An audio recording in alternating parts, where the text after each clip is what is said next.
As mentioned at the end of the last video, we are going to start to look at physical applications of mathematics, and typically that falls into the realm of physics. And so when we're talking about the concepts of position or displacement, right, they actually have very nice alignment with our topics in calculus. And so we do need to make one assumption, right, and it's underlined in red here. When we are talking about objects that travel in a straight line, there's this concept of position and displacement, and when they're in straight line motion, they actually are the same. But there is a distinct conceptual difference. When we talk about position, position is general placement at a particular time. So where it is at any given moment t. And typically when we use this notation, we refer to that notation as s of t. And then displacement is position with direction. And really what that means is that what it does is it compares ending to start. Okay, so they don't care what happened in between, just where it began and where it ended. And the only thing that's weird about this is for us, sometimes we still use the S of t notation, so that's why we really need to understand what we're talking about. In other instances, sometimes we do see the notation d of t for displacement. It really depends, so just be aware and be on the lookout for these. And then with these two functions, if we are looking at change in position or displacement over time, right, because these are functions of time, we would talk about these as average speed or velocity, okay? And so the difference really boils down to which of the original quantities we're looking at. So if we're looking at position initially, then average speed is given by change in position over change in time. And so then this would be like S of T2 minus S of T1 over T2 minus T1. Similarly, velocity, this would be change in displacement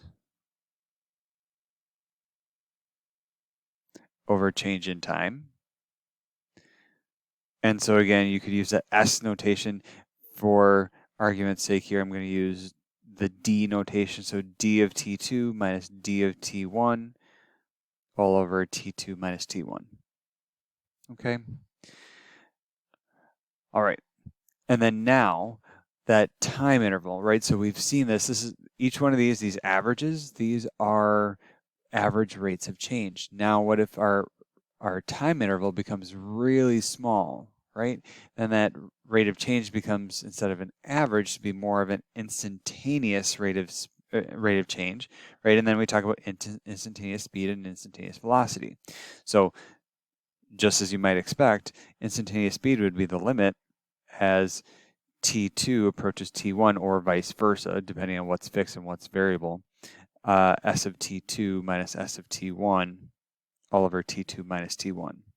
And similar for velocity, using the D notation, we'd have limit as T2 approaches T1 of D of T2 minus D of T1 all over T2 minus T1.